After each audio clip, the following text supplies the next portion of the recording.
अस्सलाम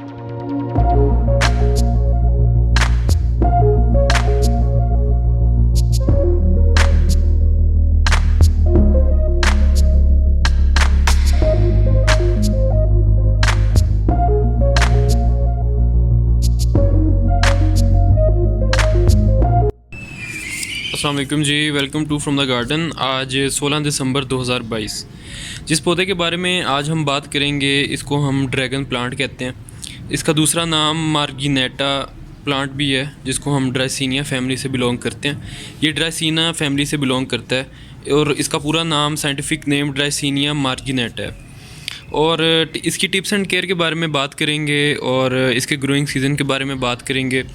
इसके बारे में कुछ ज़रूरी बातों के बारे में बात करेंगे कि इसकी टिप्स एंड केयर क्या होंगी, ग्रोइंग सीज़न कौन सा है, खाद कौन सी डालनी है और वगैरह वगैरह। सबसे पहले तो ये एक डेकोरेशन प्लांट है। ये बहुत खूबसूरत प्लांट है और इसके पत्तों के ऊपर रेड और ब्राउन कलर का शेड आता है, लेकिन क्योंकि ये ब्राइट सनलाइट में नहीं है, इसको इनडायरेक्ट सनलाइट में रखा जाता है। खैर, सबसे पहले हम बात करते हैं इसकी ग्रोइंग सीज़न के बारे में।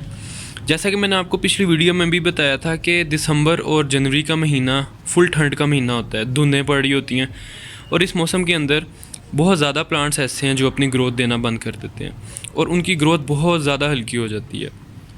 इसी तरह इस प्लांट पे भी इम्पेक्ट होता है। ऑब्वियसली ये भी एक ऑर्गेनिज़म है, लिविंग ऑर्गेनिज़म है, तो इसकी ग्रोथ भी दिसंबर और जनवरी के महीने में बहुत हद तक रुक जाती है।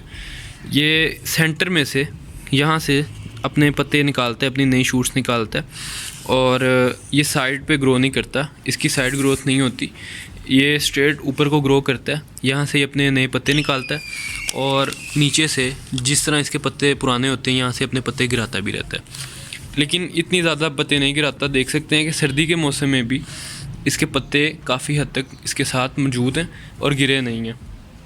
इसकी सॉइल की बात करते हैं। इसकी सॉइल इसको ज़्यादा मॉइस्ट नहीं चाहिए होती, इसको हल्की मॉइस्ट सॉइल पसंद है।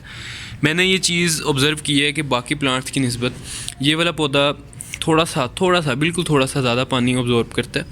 इसको हल्की सी मॉइस्ट सॉइल पसंद है। और इसकी वाटरिंग की बात करते हैं तो वाटरिंग के बारे में मैं 1-2 वीडियोस बना भी चुका हूँ और फिर मैं आपको दोबारा बताऊँगा कि वाटरिंग आपने डेली बेसिस पे नहीं करनी। वाटरिंग कभी भी रूटीन पे नहीं करते। अगर आप ये सोचते हैं कि रोज़ एक दफ़ा वाटरिंग इनफ है या 2 दिनों बाद वाटरिंग इनफ है, तो हर पौधे की अपनी नेचर है, हर पौधे को अपने लिहाज से वाटरिंग की ज़रूरत होती है। अगर आपने इसको आज पानी दिया है और कल इसकी मिट्टी सूखी नहीं है, इसकी मिट्टी गीली है, तो आप इसको पानी ना दें। आप जब देखें कि इसकी मिट्टी सूख गई है, इसकी मिट्टी इस तरह से रब करने से आपके हाथ पे नहीं लग रही, तो आप इसको पानी दे सकते हैं, वरना आप इसकी मिट्टी सूखने पर इसको पानी दें। उसके बाद बात करेंगे लोकेशन की। ये प्लांट मैंने आपको बताया डेकोरेशन प्लांट है। इस प्लांट को हम इनडायरेक्ट सनलाइट के अंदर प्लेस करते हैं, सनलाइट के अंदर इसको नहीं रखते। इस प्लांट को अगर आप सनलाइट के अंदर रखेंगे तो ये जल जाएगा, ये मर जाएगा। इसको सनलाइट बिल्कुल भी पसंद नहीं है। इसको आप शेड के अंदर रखें जहाँ इसको फ़िल्टर हुई हुई सनलाइट मिले, या फिर एक ऐसी जगह पे रखें जहाँ पे इसको ब्राइट लाइट मिले, सनलाइट ना मिले। ये धूप के अंदर रहेगा तो ये पौधा मर जाएगा। तो काफ़ी लोगों का फिर ये सवाल होता है कि अगर ये इंडोर प्लांट है तो हम इसको क्या रूम में भी रख सकते हैं? आप बिल्कुल रख सकते हैं, लेकिन इंडोर प्लांट्स के मामले में आपको मैं एक टिप बताता हूँ। इंडोर प्लांट्स वो होते हैं जो ब्राइट और लाइट सनलाइट में सर्वाइव करते हैं। जिस तरह से आप इसको कमरे में रखते हैं, कमरे में क्योंकि सनलाइट नहीं आती ना, वहाँ पे ब्राइट लाइट होती है जो नेचुरल होती है, वहाँ बल्ब की लाइट होती है या रोशनी होती है, ये उस पर सर्वाइव करते हैं, लेकिन इनकी ग्रोथ बहुत ज़्यादा इफेक्ट होती है, ये अपना कलर बहुत ज़्यादा चेंज कर देते हैं। अगर आपने फॉर एग्ज़ाम्पल किसी इवेंट में, आपके घर में कोई इवेंट है या फिर गेस्ट आ रहे हैं, आप चाहते हैं कि पौधे रखें, इंडोर रखना चाहते हैं, तो आप 1-2 दिनों के लिए रख सकते हैं, कोई इतना इशू नहीं है। लेकिन हफ्ते में 2 से 3 दिन आप कम से कम ब्राइट सनलाइट में अपने पौधों को ज़रूर रखा करें। इससे इंसेक्ट और पेस्ट का अटैक नहीं होता और पौधे भी हेल्दी और फ्रेश रहते हैं। और उसके बाद मैं इसकी वाटरिंग की बात करूँगा। वाटरिंग मैं आपको पहले भी बता चुका हूँ कि आपने इसको वाटरिंग डेली बेसिस पे बिल्कुल भी नहीं करनी। जब इसका पानी सूखेगा, जब इसकी मिट्टी पूरी तरह से ड्राई हो जाएगी, तब आप इसको पानी दे सकते हैं। अब बहुत से लोग ये पूछते हैं कि हमारे पौधों की जो टिप्स हैं वो ब्राउन होने लग जाती हैं। इसकी टिप आप देख रहे हैं बिल्कुल ठीक है, और इसके ऊपर आप देख सकते हैं कि रेड सा शेड भी आ रहा होगा। इसकी टिप्स बिल्कुल ठीक है, लेकिन जब टिप्स ड्राई होने लग जाती हैं फॉर एग्जांपल मैं आपको दिखाता हूँ, इस तरह से टिप्स ड्राई होने लग जाती हैं और बहुत ज़्यादा ड्राई होने लग जाती हैं। तो ये किस वजह से ड्राई होती हैं? टिप्स इस वजह से ड्राई होती हैं कि या तो आप पानी बहुत ज़्यादा दे रहे हैं अपने पौधे को, या फिर आप पानी बहुत कम दे रहे हैं, पौधा बहुत ज़्यादा स्ट्रेस में है, गर्मी के अंदर मौजूद है। गर्मी के दिनों में आप इसको ऐसी जगह पे रख देते हैं जहाँ धूप बहुत ज़्यादा आती है, तो उस जगह पे ऑब्वियसली ये पौधा जो है वो अपनी टिप्स बंद करेगा। जिस तरह से हम इंसानों को किसी तरह की तकलीफ़ होती है, कोई परेशानी होती है, तो मुख्तलिफ़ सिग्नल्स की वजह से हमें पता लगता है हम बीमार हैं। सर दर्द है, जिस्म दर्द है, ये सिग्नल्स हैं। इसी तरह पौधा भी सिग्नल देता है, ये अपने पत्ते गिराना शुरू कर देगा, पत्तों पे बर्न्स आने लग जाएंगे, और इस तरह के काफ़ी सिग्नल्स हैं जो प्लांट्स हमें देते हैं। खैर, इसकी टिप्स दो वजह से बर्न होती है। नंबर एक ये कि इसको पानी बहुत ज़्यादा दिया जा रहा है, उस केस में इसके पत्ते भी गिरना स्टार्ट हो जाते हैं, टिप्स भी इसकी जो हैं वो अपना कलर चेंज करने लग जाती हैं। और दूसरे नंबर पे गर्मी के अंदर जब आप पौधे को रखते हैं। उसके बाद मैं इसकी प्रोपगेशन की बात करूँगा। इसकी प्रोपगेशन का जो मशहूर मेथड है वो आपको पता है कि कटिंग है। इसकी कटिंग हम ज़्यादातर बरसात के महीने में लगाते हैं।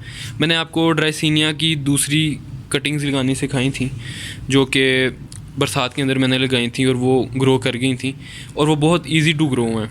इसी तरह ये भी ड्राइसिनिया फैमिली का एक प्लांट है, ये भी ड्राइसिनिया फैमिली से बिलोंग करता है। इसकी भी कटिंग सेम उसी तरीके से हम लगाएंगे और मैं आपको ज़रूर दिखाऊंगा। सिंपल इज़ दैट कि आप इसकी फॉर एग्जांपल यहाँ से इसको एक कट दे दें और इसके ये वाले पत्ते रिमूव कर देंगे, आपके पास इस तरह की स्टेम बच जाएगी। तो 4 से 6 इंच की स्टेम आप मिट्टी के अंदर लगाएं और मिट्टी को मॉइस्ट रखें बरसात के मौसम में या बाहर के मौसम में, और विद इन सम डेज़ आपकी कटिंग ग्रो करेगी।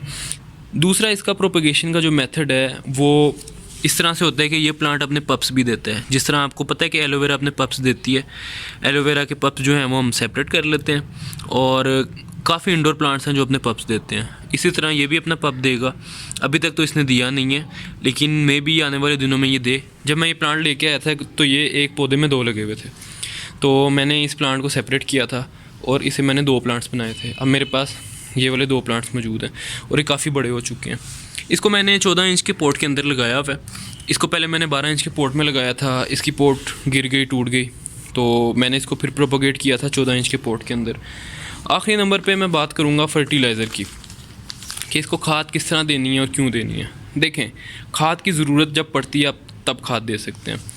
खाद के अंदर जो नाइट्रोजन की कंटेंट होती है वो पत्तों को ग्रीन करने के लिए होती है। कुछ लोगों की ये ख्वाहिश होती है उनके पत्ते बहुत ज़्यादा ग्लो करें, ग्रीन शेड दें, ग्रीन कलर रिप्रेजेंट करें, तो वगैरह वगैरह। जड़ें मजबूत होती हैं। इसी तरह पोटेशियम जो है वो हम तब देते हैं जब हम चाहते हैं कि हमारे पौधे पे फ्रूट लग रहा होता है, और इसी तरह जो है वो फॉस्फोरस, और इन तीनों की कंटेंट रिक्वायर्ड है अलग अलग पर्पसेस के लिए, तो आप खाद दे सकते हैं। लेकिन मैंने आपको बताया कि नवंबर, दिसंबर और जनवरी, इन 2 महीनों में या 3 महीनों में आप खाद बिल्कुल भी ना दें। इन महीनों के अंदर पौधे अपनी ग्रोथ एक किस्म की रोक देते हैं, इतने ज़्यादा ग्रो नहीं करते। तो इन महीनों में पौधा पहले ही स्ट्रेस में होता है, आपको पता है पत्ते गिरा रहे होते हैं पौधे अपने, तो आप उनको फिर खाद देंगे तो वो स्ट्रेस में और चले जाएंगे, अल्टीमेटली मर भी सकता है। इनऑर्गेनिक खाद बिल्कुल भी नहीं देनी है आपने। ऑर्गेनिक खाद डालें, पत्तों की खाद डालें, गोबर की खाद डालें, और काऊ डंग आप जो है वो सीधा भी डाल सकते हैं, एक मुट्ठी लेके उसको मिट्टी में मिक्स कर दें, और वगैरह वगैरह।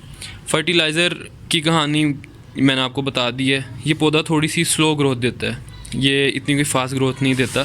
साल के अंदर भी ये कोई इतना ज़्यादा बड़ा नहीं होता, लेकिन इसको आप धूप के अंदर प्लेस बिल्कुल ना करें। इसको छाँव के अंदर रखें जहाँ इसको सिर्फ ब्राइट लाइट मिलती है दिन की। ये पौधा बहुत अच्छी लुक देता है, डेकोरेशन प्लांट है। आप इसको अपने दरवाज़ों के साथ भी रख सकते हैं, एंट्रेंस और अपनी एग्ज़िट पे भी रख सकते हैं, और इसको खूबसूरती के लिए भी रख सकते हैं क्योंकि ये एक डेकोरेशन प्लांट है। होप्स हो कि आपने सीखा होगा इस वीडियो में। मेरी कोशिश यही थी कि आपको जो इम्पोर्टेंट पॉइंट्स हैं वो बता दूं। कुछ ऐसे पॉइंट्स भी हैं जो मैं कवर नहीं कर सका इस वीडियो में। अगर उनसे रिलेटेड आपके कोई क्वेश्चंस हों, आपकी क्यूरीज़ हों, तो आप कमेंट में मुझसे ज़रूर पूछें, मैं आपको ज़रूर जवाब दूँगा उनका। तो आप भी अपने घरों में पौधे लगाएँ, ग्रीनरी लगाएँ, और अपने इन्वायरमेंट को जो है वो पाक साफ़ करें। होप्स हो कि बहुत कुछ सीखने को मिला होगा आपको इस वीडियो से।